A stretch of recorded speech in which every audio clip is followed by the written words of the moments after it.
Taiwan के रक्षा मंत्रालय ने बताया कि चीन ने ताइवान को धमकाने के लिए एक बार फिर अपना एयरक्राफ्ट कैरियर भेज दिया।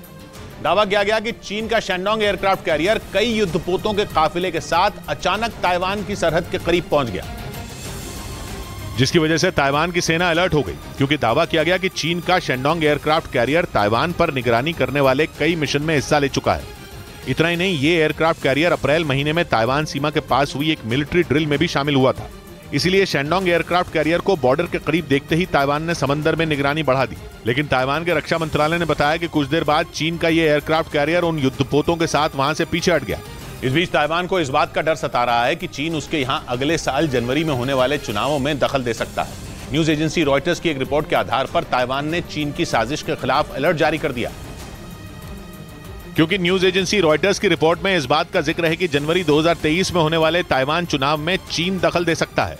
इसके लिए वो सोशल मीडिया का सहारा ले सकता है ताकि गलत सूचनाएं और भ्रामक खबरें फैलाकर चुनावों को प्रभावित किया जा सके। रिपोर्ट में जिक्र है कि ताइवान में चीन का समर्थन करने वाले उम्मीदवारों को फंडिंग करने का प्लान भी चीन के अधिकारियों ने बनाया है। मतलब ये कि ताइवान के चुनाव को प्रभावित करने के लिए चीन हर हथकंडे अपना रहा है, क्योंकि वो ताइवान को अपना हिस्सा बताता है और हर वक्त उस पर कब्जे की फिराक में रहता है। हालांकि चीन की चाल को नाकाम करने के लिए ताइवान अलर्ट हो गया है।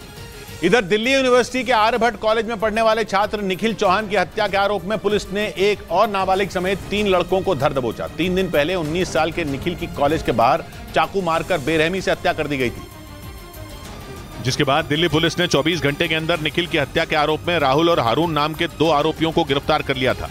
और अब पुलिस ने इस मामले में एक नाबालिग समेत 3 और आरोपियों को धर दबोचा। पकड़े गए आरोपियों के नाम यश और तस्लीम बताए गए और दोनों दिल्ली यूनिवर्सिटी के साउथ कैंपस में मौजूद आर्यभट्ट कॉलेज में पढ़ते हैं। जबकि तीसरा आरोपी नाबालिग है और इसी वजह से उसकी पहचान पुलिस ने गुप्त रखी है।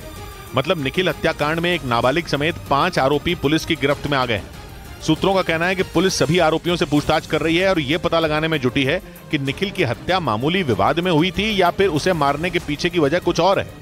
इस बीच झारखंड पुलिस की सीआईडी टीम ने साइबर ठगी के आरोप में आरिफ राजा नाम के एक बदमाश को देवघर जिले से गिरफ्तार कर लिया। आरोप है कि उसने एक आदमी के अकाउंट से 2.5 लाख रुपए उड़ा लिए, जिसके लिए आरोपी आरिफ राजा ने शातिर तरीके से साइबर ठगी को अंजाम दिया।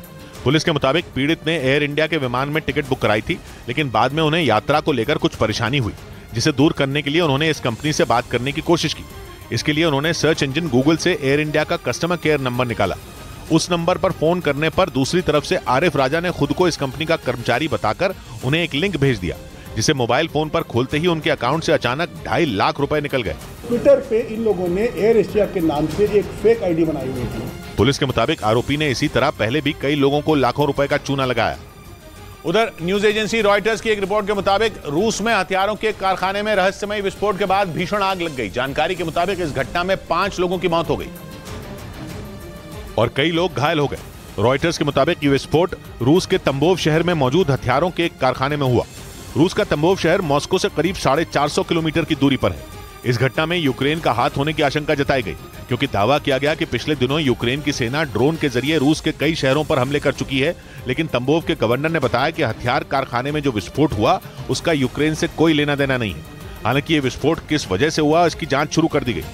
वहीं रूस से बढ़ रहे तनाव के बीच अमेरिका ने उसके पड़ोसी देश स्वीडन में पहली बार अपने बॉमर उतार दिए। अमेरिका की सेना ने बताया कि उसके 2 B-1 बॉमर सैन्य अभ्यास के लिए स्वीडन पहुंच गए और वो जल्द ही स्वीडन की वायुसेना के साथ अभ्यास में हिस्सा लेंगे।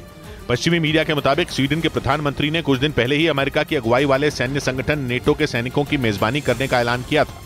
उन्होंने तो यहां तक कह दिया कि स्वीडन में नेटो की मौजूदगी रूस पर लगाम कसने का काम करेगी, क्योंकि रूस की सीमाएं स्वीडन के बेहद करीब हैं। ऐसे में जरूरत पड़ने पर नेटो फौरन वहां से रूस के खिलाफ एक्शन ले पाएगा।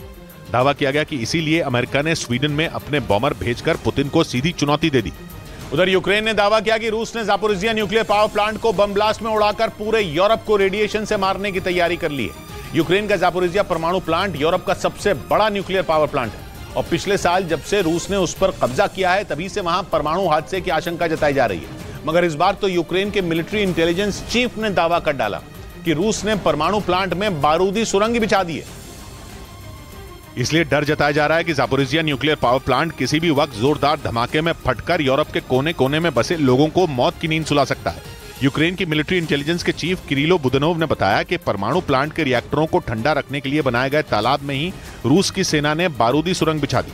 और अगर रूस ने उसमें धमाका कर दिया तो बहुत बड़ी मुसीबत खड़ी हो जाएगी। इस महीने की शुरुआत में यूक्रेन के खरसोन प्रांत में मौजूद नोवा कखोवका बांध टूटा था। उस बांध से ज़पोरिजिया प्लांट तक भी पानी सप्लाई होता है। यूक्रेन के डिफेंस इंटेलिजेंस प्रमुख ने दावा किया कि जब सबका ध्यान उस बांध पर था, उसी दौरान रूस ने प्लांट में बारूदी सुरंग बिछा दी। इस बीच पश्चिमी मीडिया ने दावा किया कि रूस के कारोबारियों ने वहां के सैनिकों को इनाम देने का ऐलान कर दिया। ये इनाम उन सैनिकों को दिया जाएगा जो लेपर्ड टैंकों को बर्बाद करेंगे, क्योंकि लेपर्ड टैंक की वजह से रूस को युद्ध में बड़ा नुकसान हुआ, जिसके बाद वहां के कारोबारियों ने लेपर्ड टैंकों को तबाह करने वाले सैनिकों के लिए इनाम का ऐलान कर दिया। और यह इनाम करीब $12,000 यानी भारतीय रुपयों में 10 लाख रुपए होगा। लेकिन शर्त यह है कि यूक्रेन के लेपर्ड टैंक को जला दिया जाए या उस पर कब्जा किया जाए। पश्चिमी मीडिया ने दावा किया कि टैंक ही नहीं, दूसरे देशों से यूक्रेन को मिलने वाले फाइटर जेट मार गिराने वाले सैनिकों को भी रूसी कारोबारी इनाम देंगे। उधर पश्चिमी मीडिया ने दावा किया कि यूक्रेन के MiG-29 फाइटर जेट में लगे रहस्यमयी हथियारों ने रूस के ठिकानों पर जोरदार हमले कर दिए। बताया गया कि यूक्रेन की सेना ने रूस के कब्जे वाले इलाकों पर मिसाइलों की बारिश कर दी, जिसकी वजह से रूस को भारी नुकसान हुआ। यूक्रेन की सेना के मुताबिक उसके MiG-29 फाइटर जेट ने कई टैंकों और ड्रोन को मार गिराया। पश्चिमी मीडिया के मुताबिक यूक्रेन ने MiG-29 फाइटर जेट में लगे रहस्यमयी हथियारों से रूस की सेना पर ऐसे भीषण हमले किए कि उसे कुछ इलाकों में पीछे हटना पड़ गया। हालांकि रूस ने यूक्रेन के दावे को गलत बताते हुए ये दावा कर दिया कि वो लगातार यूक्रेन के हमलों को नाकाम कर रहा है। यूक्रेन को MiG-29 फाइटर जेट पोलैंड ने दिया था और इसी फाइटर जेट के जरिए अब यूक्रेन पलटवार कर रहा है। इधर दिल्ली में 2020 में हुए दंगों के दौरान दिल्ली पुलिस के हेड कांस्टेबल रतन लाल की हत्या के मुख्य आरोपी मोहम्मद अयाज को पुलिस ने बेंगलुरु से गिरफ्तार कर लिया। CAA और NRC के विरोध में हुए दंगों में 50 से ज्यादा लोगों की मौत हुई थी, जिनमें हेड कांस्टेबल रतन लाल भी शामिल थे, जो दिल्ली के चांदबाग इलाके में अपने अधिकारियों को बचाने की कोशिश में घायल हो गए थे।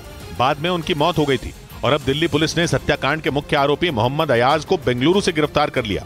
आरोपी अयाज 3 साल से फरार था और पुलिस ने उसे भगोड़ा घोषित करने के साथ ही उस पर 1 लाख रुपए का इनाम भी रखा था।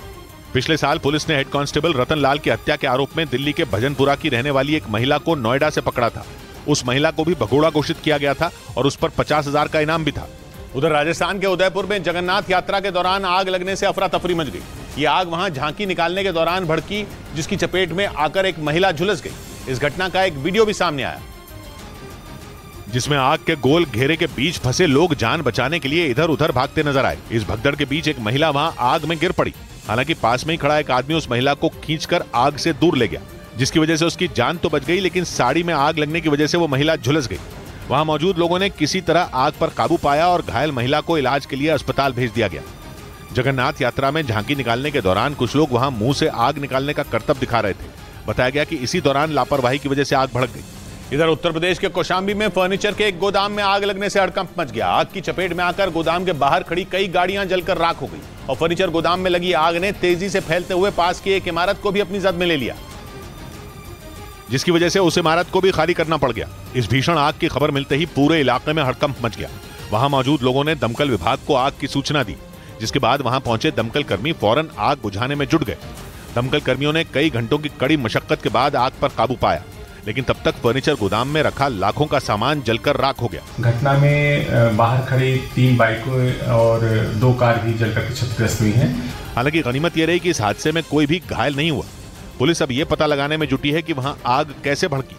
उधर पश्चिमी मीडिया ने दावा किया कि क्यूबा में चीन के सैन्य ठिकाना बनाने पर अमेरिका ने चिंता जताई और चीन के सैन्य ठिकाने को अपने देश के लिए खतरा बता दिया, क्योंकि चीन अपने सैन्य ठिकाने के जरिए अमेरिका की जासूसी करना चाहता है। इसलिए चीन ने अमेरिका के पड़ोसी देश क्यूबा को चुना, ताकि आसानी से समंदर में अमेरिका के युद्धपोतों और पनडुब्बियों की निगरानी कर पाए। इसके साथ ही अमेरिका की तकनीक के बारे में भी जानकारी जुटा पाए। क्यूबा अमेरिका के फ्लोरिडा से महज 100 किलोमीटर की दूरी पर है। ऐसे में चीन के लिए जासूसी करना बेहद आसान होगा। लेकिन जैसे ही इस बात की जानकारी अमेरिका को लगी, उसने चीन के सैन्य ठिकाने पर चिंता जता दी। इसके साथ ही अमेरिका के विदेश मंत्री एंटनी ब्लिंकन ने चीन पर आरोप लगाया कि वो उत्तर अटलांटिक महासागर में तनाव की स्थिति बनाना चाहता है।